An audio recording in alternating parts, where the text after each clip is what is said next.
Assalamualaikum warahmatullahi wabarakatuh. Bismillahirrahmanirrahim.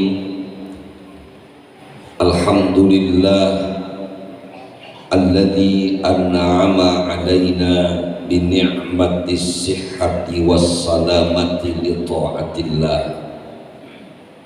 Wa salawatullahi wa salamuhu ala rasulillah habibina wa syafi'ina wa maulana Muhammadin sallallahu alaihi wasallam ibni Abdillah wa ala alihi wa sahbihi wa man tabi'ahum bi ihsanin ila yaumil qiyamah. Wala haula wala quwwata illa billah, amma ba'd. Yaqulullahu subhanahu wa ta'ala fi kitabihil karim, a'udzu billahi minasy syaithanir rajim.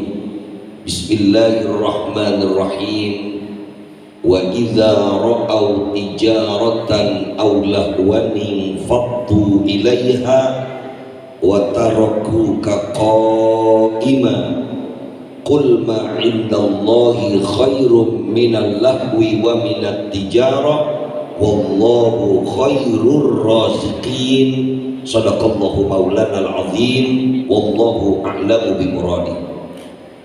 Hadratil mukarramin yang sama-sama kita muliakan dan kita hormati, para alimil ulama, para kiai, para asatidah, di antaranya guru kita Mukarram wal Muhtaram Abah Kiai Haji Abdul Roji Marja, guru kita yang baru saja menyampaikan al-mawaqid al-hasanah, al-Mukarram Adinda Ustadz Kiai Haji Fajar Maulana SPD, guru kita al-Mukarram wal Muhtaram al-Ustadz Suwandi MPD, serta para asatidah yang lain yang mohon maaf tidak saya absen satu persatu namanya, pengurus DKM, pengurus FS3G, bapak-bapak dan saudara-saudara hadirin jamaah majelis FS3G yang dimuliakan Allah Subhanahu wa ta'ala. Al-Imam Ibnu Katsir pernah mencatat satu cerita, satu kisah tentang turunnya ayat terakhir di surah Al-Jumu'ah. Ceritanya di Madinah, di mana saat Nabi kita Muhammad sallallahu alaihi wasallam melaksanakan sholat Jumat dan Nabi lagi khutbah, tahu-tahu ketika beliau sedang asik khutbah, tiba-tiba datang sekelompok kafilah dagang. Ketika sekelompok kafilah dagang ini datang, maka langsung itu orang yang tadinya hadir dan duduk mendengarkan khutbah Nabi kita Muhammad sallallahu alaihi wasallam kabur meninggalkan Nabi. Karena memang saat itu orang Madinah ketemu sama mall kagak ada, ketemu sama perdagangan yang hebat langka. Maka ketika ada sekelompok kafilah dagang datang ke Madinah, mereka nekat, Nabi kita Muhammad SAW ditinggalkan. Menurut riwayat dari Jabir bin Abdullah radhiyallahu anhu, yang tersisa hanya 12 orang. Maka turun ayat Bismillahirrahmanirrahim. Wa idza ra'aw tijaratan aw lahwan faddu ilaiha wa tarakuka qa'iman qul ma 'indallahi khairum minal lahwi wa minat tijarah wallahu khairur raziqin. Lumayan seger, udah jam 6 lewat masih ngantuk maabong Pak. Kenapa saya mulai dari ayat ini Pak?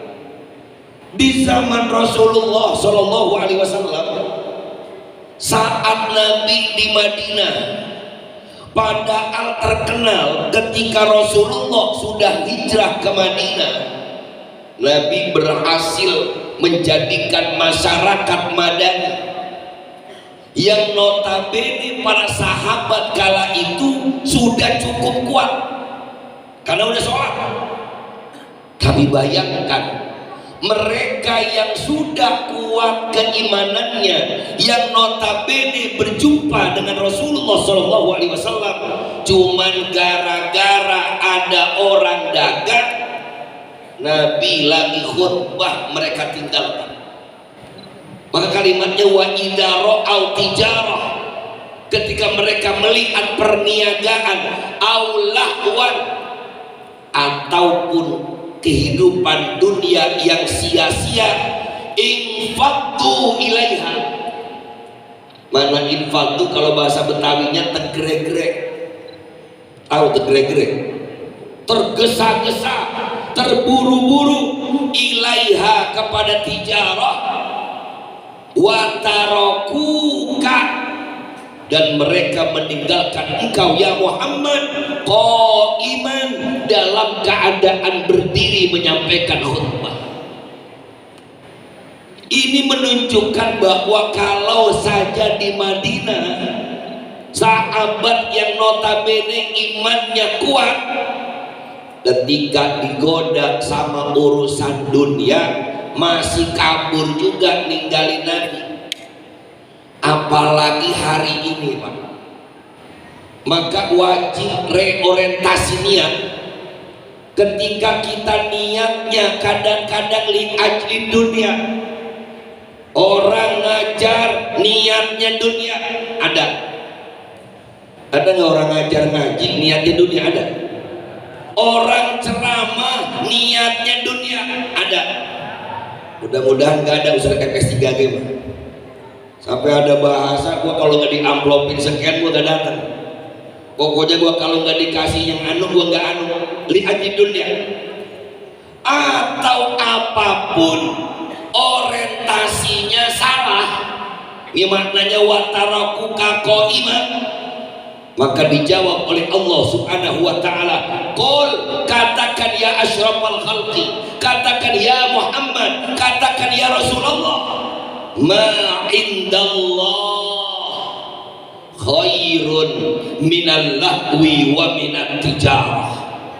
Apa yang ada di sisi Allah sungguh lebih baik daripada dunia dan apapun, daripada perniagaan dan urusan dunia. Kenapa? Wallahu khairur raziqin, karena Allah sebaik-baik zat yang menganugerahkan rizki. Berapa banyak orang meninggalkan amalan akhirat alasannya dunia. Bang, gak ngikut subuh gabungan. Ya kalau gue ngikut subuh gabungan, dagangan gue kagak ada yang laku. Kenapa bang gak ikut duduk di majelis ilmu? Ya kalau seandainya saya ngaji, ini urusan percaloan tanah kagak hasil. Ada calon begitu, ada RCTI, rombongan calon tanah Indonesia. Ada lagi RCTS, rombongan calon tanah syariah. Nah keren lagi Pak, calon pakai syariah. Kan lagi tren sekarang semua Pak, semuanya syariat, bank syariat, rumah sakit syariat, hotel syariat, sampai nekat di Surabaya Pak, prostitusi syariat gitu. Ini orang goblok Pak pasti. Qul ma indallah, sampaikan ya Muhammad, ma indallah, apa yang ada di sisi Allah lebih baik daripada semua ini. Bayangkan Pak, Rasulullah lagi khutbah, itu orang ninggalin beliau tersisa illa ithna asyara rajulan, yang tersisa tinggal 12. Di antara yang 12 itu menurut Al-Imam Ibnu Katsir, wa minhum Abu Bakar As-Siddiq radhiyallahu anhu, wa minhum Sayyidina Umar bin Khattab radhiyallahu anhu. Nabi lagi khutbah ditinggalin. Gak bedanya kita lagi ceramah, lagi ngajar, seru banget. tiba-tiba pergi semuanya, sisa tinggal berdua-duaan doang, yang ngatu aki-aki, yang ngatu budet. Kesian kayak ceramah Pak, lagi ceramah seru pergi semuanya, yang tersisa tinggal 5 orang. Sama kayak nasib kita ngaji mingguan tuh Pak. Ya Allah, yang ngaji asal disuruh, ayo ada yang nanya, buru-buru nanya, orang pulas dari mulai pertama sampai akhir. Ada yang duduk favorit di pojokan kalau ngaji, ada ya? Ya di pojokan mulu, guru di mana, dia di mana. Ada lagi yang duduk favorit di tiang. Pas banget kalau di pojokan sama di tiang, guru nerangin kemana, dia kemana Pak. Ketika ditanya pulang ngaji sama istrinya, bang, tadi Ustadz ngomong apaan? Out tuh guru ngomongnya ngaco. Bukan ngaco, lu yang tidur. Ini menunjukkan hati-hati dengan orientasi hidup kita Pak. Pertanyaannya, apa nggak boleh seorang muslim ngurusin dunia? Jawabannya kudu, harus. Bahkan fardu kifayah.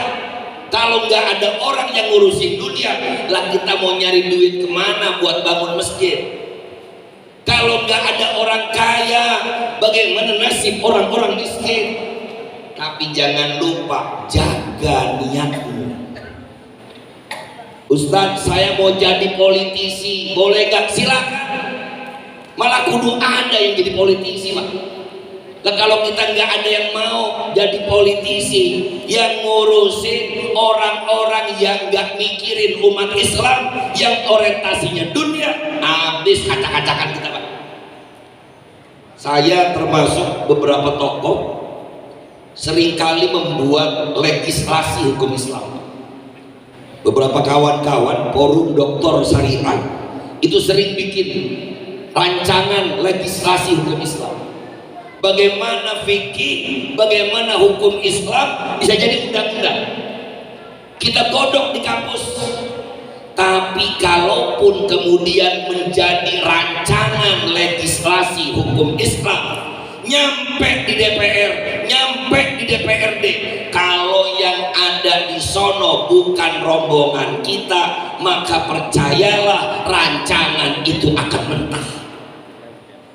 Doktor hukum Islam boleh banyak, dirancang dengan luar biasa. Undang-undang zakat, alhamdulillah gol. Undang-undang wakaf, undang-undang haji, perda syariah masuk. Kalau politisinya nggak ada yang doyan ngaji, naudzubillah min dzalik, maka politisinya di gedung sana hobinya nonton bokep. Tahu bokep? Udah tahu aja bokep Pak.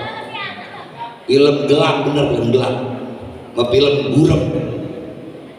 Mau jadi pengusaha boleh guru, silakan. Yang penting jaga orientasimu, niatkan untuk akhirat. Lah kudu ada yang jadi pengusaha Pak. Kalau ada yang jadi pengusaha MS3 gak repot-repot, gak usah ngecrek nih, pokoknya tenang aja. Hari Minggu, hari Ahad, subuh besok di mana?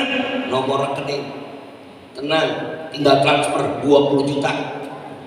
Buat ustadznya yang ceramah pertama kasih 1,5 juta, yang terakhir 20 juta gitu. Boleh nggak? Boleh. Pengusaha mau jadi apapun, niatkan semata-mata karena Allah. Maka pagi hari ini saya ingetin buat kita semua, kalau udah mantap niatnya, percayalah, ma indallah khairun minal lahwi wa minat tijarah. Apa yang ada di sisi Allah lebih baik daripada semuanya. Yakinlah Allah yang bakal nanggung rezeki kita, amin. Yang ngatur rezeki kita siapa Pak? Allah. Yang bakal gampangin urusan kita, yang ngatur hidup dan mati kita, Allah. Niatkan saja sholat subuh berjamaah, duduk di majlis ilmu, insya Allah rezekinya ntar Allah yang nanggung. Mudah-mudahan orang yang istiqomah hadir pada subuh gabungan ini, yang pada punya utang, mudah-mudahan utang lunas. Kenceng amat amin ya Pak. Yang aminnya kenceng, utangnya banyak benar. Kita doain mudah-mudahan yang istiqomah subuh berjamaah, insya Allah rumah tangganya sakinah mawaddah warahmah. Yang udah punya rumah tangga, mudah-mudahan anaknya solihin dan solihat, rezekinya berkah, rumahnya mewah, hidupnya berkah dunia wal akhirah. Amin ya rabbal alamin. Hadirin jamaah majelis ilmu rahimakumullah, demikianlah apa yang dapat saya sampaikan. Mohon maaf, biasa Ustaz Sekjen ya menghubunginya selalu, begitulah hebatnya FS3G Pak. Jadi mau dihubungin 1 jam sebelumnya berangkat karena lagi belajar, belum sampai 100% mah, lagi belajar bagaimana orientasi hidup ini semata-mata karena Allah. Saya dihubungin kiai yang di banner kagak bisa hadir, terus aja ganti banner muka saya. Dan kita bingung apa muka gua ini di grup WA kagak datang, terkata jamaah lah mukanya udah ada, orangnya kagak nongol. Tahu-tahu Ustaz Fajar sudah niat pokoknya jam 6 kurang kudu nyampe. Karena tahun lalu pernah nyampe sini udah habis. Alhamdulillah tahun ini nyampe, mau berangkat gua datang apa kagak, mapnya keder, muter sono, muter sini. Jadi kedernya aja 10 menit tadi. Harusnya jam, begitulah takdir Allah Subhanahu wa taala. Lagi-lagi nyok sama-sama ngingetin diri saya sendiri, niatin semata-mata karena Allah. Biarlah Allah yang menanggung rezeki kita, biarlah Allah yang menggampangkan segala urusan kita. Amin ya rabbal alamin. Terima kasih dan mohon maaf. Hadanallah wa iyyakum ajma'in. Wallahul muwaffiq ila aqwamit thoriq. Wassalamualaikum warahmatullahi wabarakatuh. Waalaikumsalam warahmatullahi wabarakatuh. Syukur alhamdulillah jazakumullah khairan.